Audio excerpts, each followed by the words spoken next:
Hey friends, Joe the Farmer here. JB. So our plan was to do a video on the Browning trail cameras. Browning sent us a package of cameras, which we really appreciate.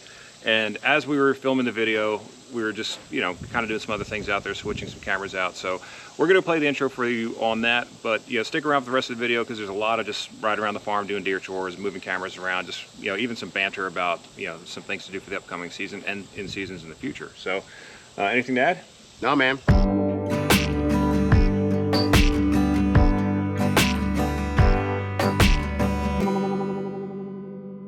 Hey friends, Joe the Farmer here, and welcome to a beautiful day on the farm. Still a little bit muggy. Temperatures have been a little bit more calm than they have been, so we're excited to get some content out to you today. Some friends of ours at Browning actually sent us a little care package, which we appreciate them doing that, and it's some of their newer trail cameras as well as some accessories. In this video, I'm going to show you some of their new cameras that they have out. We're going to probably put some out and maybe show you a little video of that, and then maybe we'll do a follow-up video in a couple weeks of how they performed, but there's some exciting features I want to talk to you about today and things that we've noticed from previous trail camera reviews that we've done.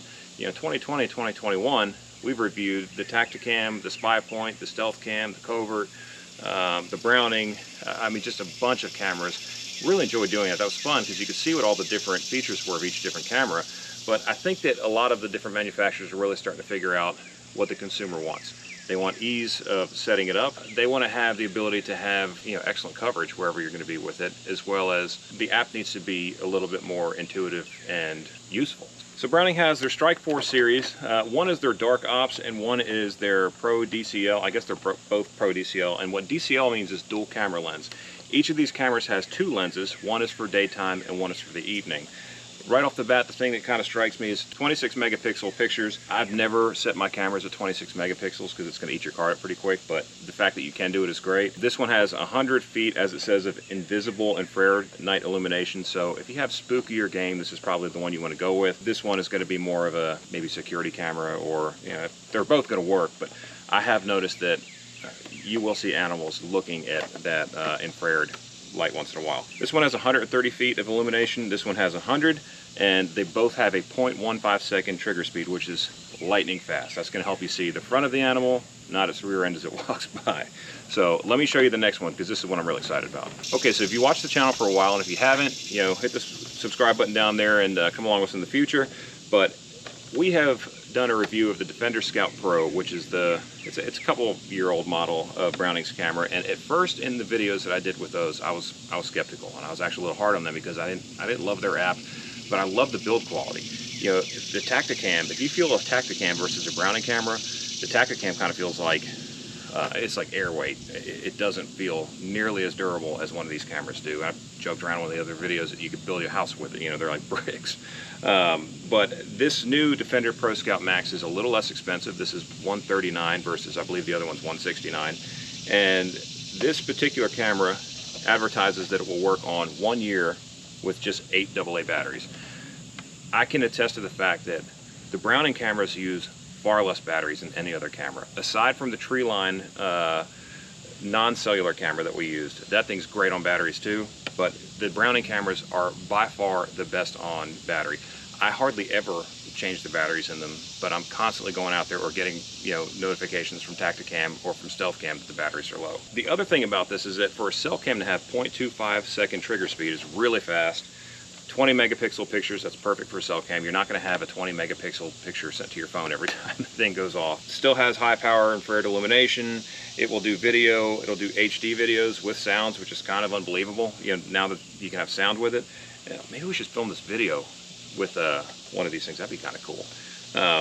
But 110 foot IR flash rate, 512 gigabyte card that it'll accept. And then finally, this is what they call a dual carrier camera. So the number one question I get from folks on these videos that do about trail cameras is, I have an AT&T cell phone, will a Verizon camera work with my phone? Your camera and your phone have nothing to do with one another. The camera has its own SIM card, so it's like its own little cell service. This camera will use AT&T or Verizon. You don't have to set up individual plans with it. It will switch and decide which tower is the best. That is an amazing feature. There's other companies doing that now, but man, I'll tell you that kind of takes the guesswork out, because there's been times where we bought an AT&T and a Verizon camera just to see which one would work better. So now it's all in one. It should work great, and we're really excited to put that out. So finally, I'm going to show you a couple of accessories that they sent us, which, you know, some are kind of interesting. They sent us a bunch of batteries, which this one packet will power that camera for 1 year. And Browning sent us some of their branded SD cards, which, thank you. One less thing we have to worry about.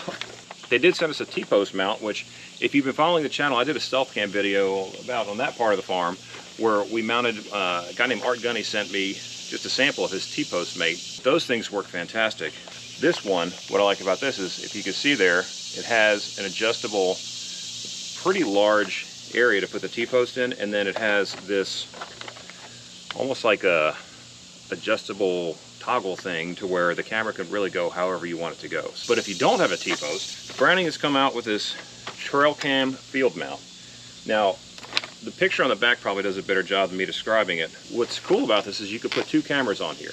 I haven't tried this out. I have no idea what it costs. I don't even know if this is on the market yet, but I think it's pretty cool and we're excited to try it. So those are the Browning products they sent us. Browning, we appreciate you sending that. We're definitely going to put them to work and to test here on the farm. I do know that this camera is available at Tractor Supply. I don't think it's exclusive to Tractor Supply, but they specifically told me that this is going to be one that Tractor Supply is going to be carrying, and if you're looking for that, check it out there. And if it's anything like the Defender Scout Pro with these upgrades, then I'm really excited to give this one a shot. We may actually pick a couple more up here if it works as well as advertised. I appreciate you watching this video, and we're going to get out here and get some work done, and hopefully we'll come back in a couple weeks and maybe give you an update of what some images look like and how the camera works for us.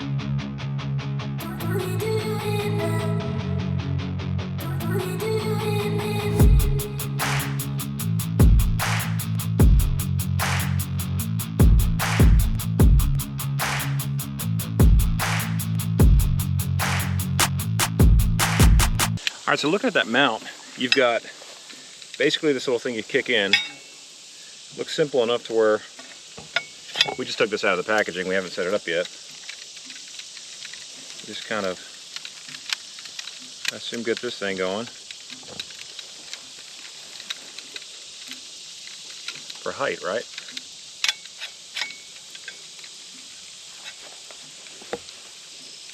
Depending on how high you want it. And then take this part, getting bit, put this on here, take the other mount,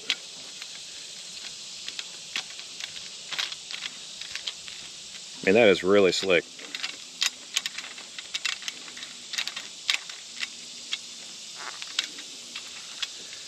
And then this part will tighten down here, so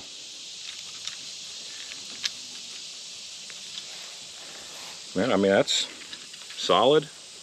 I like that a lot. So what I want to do is I'm going to put this here looking at this food plot, because this is all going to be dressed with brassica actually probably today or tomorrow. And then I can get one camera looking at the food plot and another one looking back here, whatever's kind of going over the hill. Real farmers wear tennis shoes. Yeah, and they're pretty good. It's pretty crazy that there's no antenna, no big protruding antenna on that. That's one thing we didn't talk about, is that there is no antenna. It's all internal. So, and I don't know if I said earlier that that this will switch automatically between Verizon and AT&T, because it won't. It's actually, you have to pick one. So I'm going to put the Black Ops on here, facing this way. See if there's anything walking that way. And then the cell cam facing the food plot.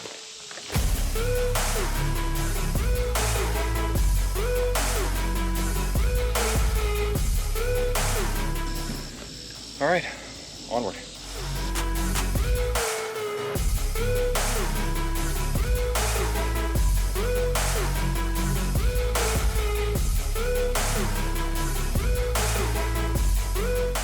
All right, so this one works like the T-post mate, where it looks like there's a little slot in here for the back side of a T-post. We're gonna mock this thing up before. And if y'all don't know why it's called a T-post, it's right there. The letter T. So it's pretty smart, because that'll keep. Oh yeah, Look at that. I like that a lot. All right, Browning, You're winning. y'all did a good job with this one. And this piece in the front See, this is just intuitive, unlike that other one. This piece in the front keeps you from sliding down. And that is super helpful.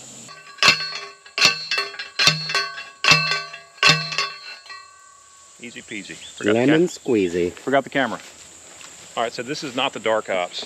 This is gonna give a little bit more. There you are. Hey. Look at yourself. Yeah, see?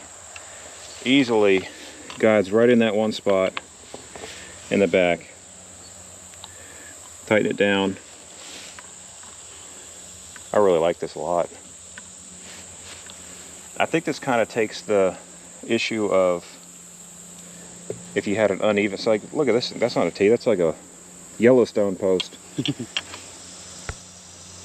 The Dutton post. All right, so get that on there.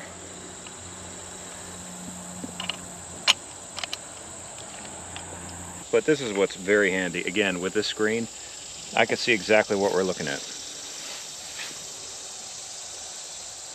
Hi.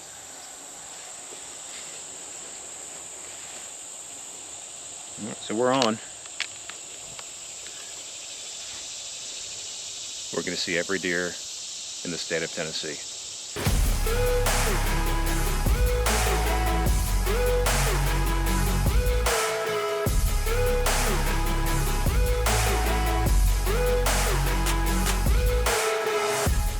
Well, thank you all for riding along with us.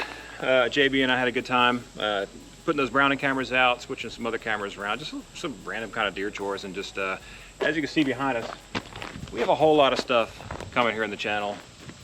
We built some ladder stands yesterday. We're gonna try and do a video on that, us hanging them up and not dying, because we've never done it before. Not breaking the tractor. We had some folks actually ask about the Explorer and say, you know, how's that thing doing? It actually runs great. It's just, you know, it's two-wheel drive. Need to wrap it now. Yeah, we need to wrap it in camo. So if anybody out there knows how to wrap cars and wants to come wrap this thing, we'll do a video on it. Comments. Yeah, like awesome camo. And roof racks. Lift, two-wheel drive lift. Yeah, almost four-wheel drive conversion. Almost make it like the limo from Seek 1. That would be awesome. And then we're gonna drive it for about 5 minutes and put it right in the pond for structure. Like whistling diesel. That's right. But anyway, we appreciate y'all watching the video, coming along with us. There's a lot of fun stuff coming up, and if you want to come along with us for our hunts, you know, again, you all probably have realized by now we're not professionals in anything. You know, we just really enjoy doing this stuff, being in the outdoors with our friends and our family, and it's an amazing time being out here. So appreciate JB coming out here and getting sweaty and getting bit and all kinds of stuff on us. But anyway, fun videos coming your way. Hope to see you soon. Catch you in the next one. Joe the Farmer. We out.